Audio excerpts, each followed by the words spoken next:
So here we have a knee pull where you're getting an opposite hand, opposite knee action in there to get some alternating reciprocal motion.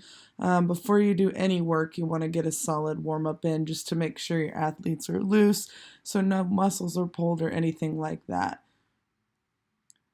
Next in this warm up, we'll have knee and foot pulls. Just make sure the athlete isn't pulling on any actual joint. So you don't want to pull directly on the knee or directly on the ankle.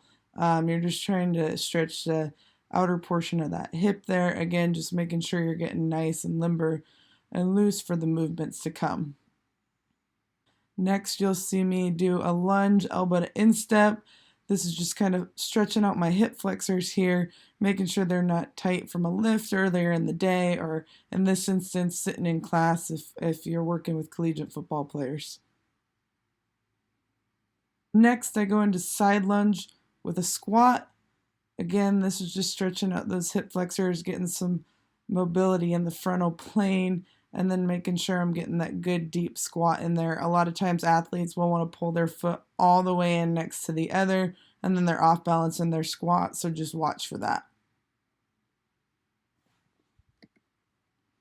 Before you get into the actual sprint mechanical type work, I always like to work arm swings with athletes regardless of what level they're at. It's always good to drive this technique home. This is just a simple drill. Have them assume a 2-point stance with their arms in that proper running form, and then I usually just give them a count. So for instance, I'll say 4. The athlete performs 4 cycles of their arm swings, rests. I give them another count. They do that. And you can see what I prescribed above in that programming. Next, we're going to go into our speed work. So here, the athlete is just working on good high knee range of motion, kind of getting everything nice and warm. With walking ankle dorsiflexion, as you see here in this video, it's basically designed to work and improve ground contact explosiveness. It's also designed to improve mechanics and coordination while you're sprinting. Basically, have your athlete perform a calf raise with a slight forward lean and make sure the opposite toes are flexed as you're going through this movement. So here the athlete's going to go into basic high knees. These are going to be slightly plyometric. Basically what they're working on is improving contact with the ground. Make sure that the athlete is contacting the ground with the ball of their foot, and you want to get the arms synchronized in that running fashion.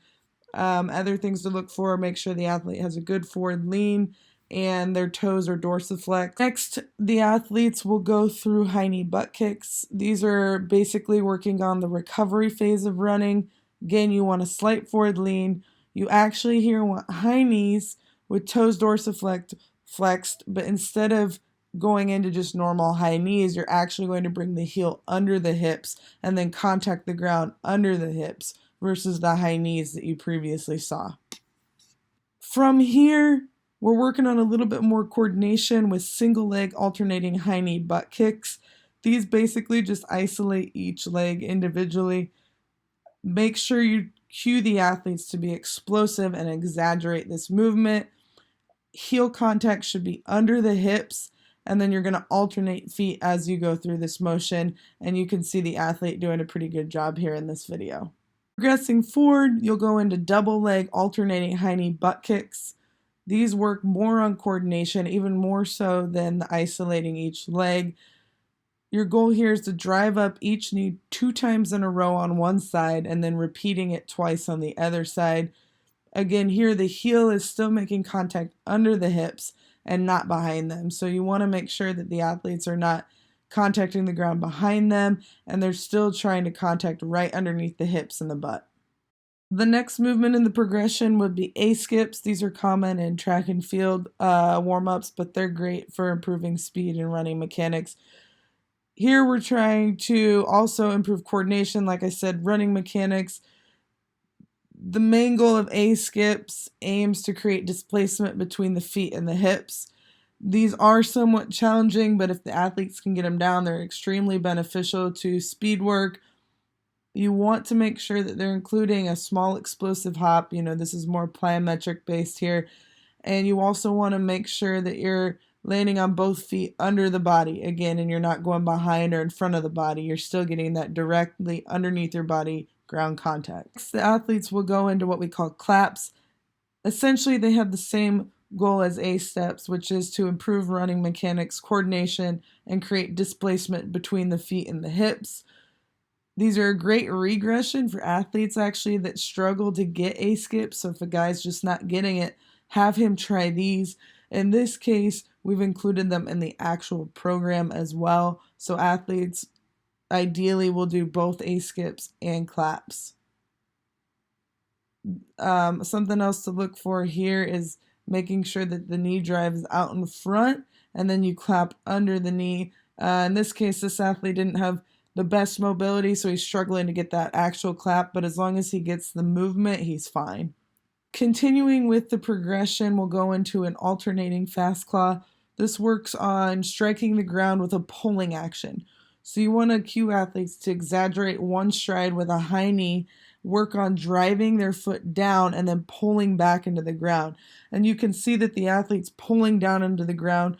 This is somewhat hard to distinguish from the single leg alternating high knee butt kicks, but if you look closely between the two, you can see here in this case with the alternating fast claw that he is really trying to pull back when he comes into contact with the ground. You see the athlete progressing into high knee karaoke. It's similar to traditional karaoke, but with a high knee drive. It's used to increase hip range of motion and coordination. You do want to cue the athlete to use proper running mechanics with the arms. You see here, he's kind of doing the traditional arms just going back and forth. A good cue would be just say, hey, act like you're running, get that good proper running mechanics with your arms. So after you're finished with all of your form running, just to get your heart rate up a little bit more right before practice, go into a couple build-ups. Basically, all I'm doing is starting with a jog, moving up to 50% speed, then 75% speed, and then ending with a sprint. I do this a few times through, just helps emphasize acceleration and emphasize all the form work that we just completed prior in the warm-up. This drill is called hollows. The goal here is to work on acceleration and deceleration. We work on the athlete's ability to break it down. So at each cone, you can see here you have the athlete sprint 5 yards, drop their hips, break it down, slow jog, sprint to the next cone, break it down. It's just working on that change from acceleration to deceleration and being able to control their movement, drop their hips, send their weight back, and control that movement. Then we take this drill a step further, so the athlete's still working on acceleration and deceleration, but now they're also having to work on some change of direction to where you can see here they're having to decelerate with that breakdown, backpedal, be aware of where they are compared to that first cone that she's going back to every time, and then being able to accelerate out of that backpedal. So this just adds a degree of difficulty to the initial drill that you saw prior to this. Then we'll move into a basic shuffling drill, so lateral shuffling. Right here, the athlete has a count, so that's prescribed in the program that you see below. They'll just go back and forth for that count, making sure that they're staying low, touching the cone with their hand, keeping their feet apart, so you never want those feet coming together or crossing over or anything like that.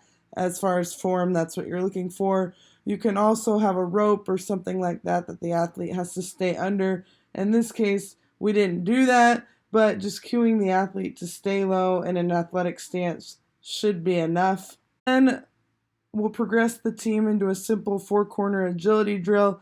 Here we're working on acceleration, being able to break it down and then change direction and really work on where your body is in space, right?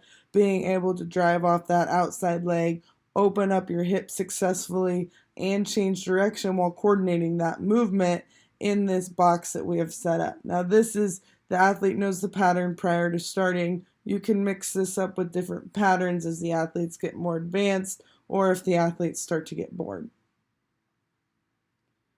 Since they are in season, the only drill that I really mix it up on here is called After the four corner agility, we'll get a little bit more sport specific. This is really the only one we're going to do for agility since the athletes have just gotten done with practice and had plenty of sport specific agility and change of direction work.